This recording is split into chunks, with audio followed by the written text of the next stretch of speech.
today we're going to break down Demyx's role in Kingdom Hearts 3 because he's actually a lot more interesting than he used to be in previous games. Demyx has been for years and years kind of a laughing stock, and he still is a bit, but at least in this game he actually does something for a change. Like up until KH3 he literally hasn't done jack shit, and that was kind of his whole thing, but thankfully they actually did more with him this time around. It's also speculated by many people that Demyx is from the ancient times because we still haven't learned his real human identity, but that's a topic for a different video and I'm not going down that rabbit hole today. However, let's actually now break down Demyx's role in this game because it's quite interesting. At first he was sort of recruited in the new Organization 13, and it seems like Xemnas was the one to actually recruit him, Luxord, Larxene, and Marluxia. However, he got put on the back burner as well as Vexen, or benched as they'd say, and instead they were replaced by Riku Replica and Xion, something Larxene immediately used to mock Demyx. So with them being benched, Demyx, although reluctantly because he was kind of scared,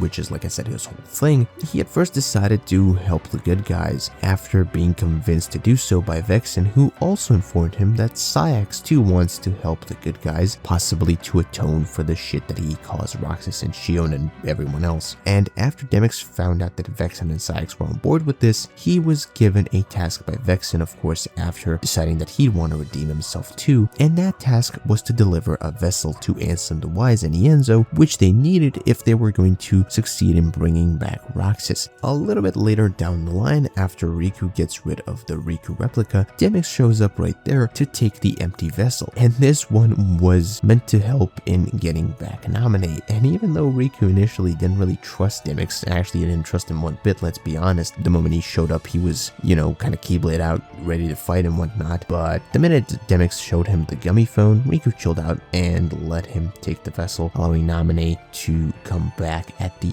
end of Kingdom Hearts 3. I gotta say, I love this little redemption arc Demyx goes through in KH3, and the fact that he actually does something useful in this game at all is a giant plus. And I also love how he keeps sort of reminding people that he's off everyone's radar and that he's on this top secret mission and whatnot, while actually being kind of inconspicuous, let's be honest, and maintaining his usual goofy personality. And I also love the little interaction with him and Riku, how Riku doesn't trust this dude one bit. But all in all, I'm really glad that they did something with Demyx in this game, and also I want to hear your guys' thoughts on Demyx in KH3 and in previous games, and of course make sure to leave them in the comments down below. But until next video stream, bye bye.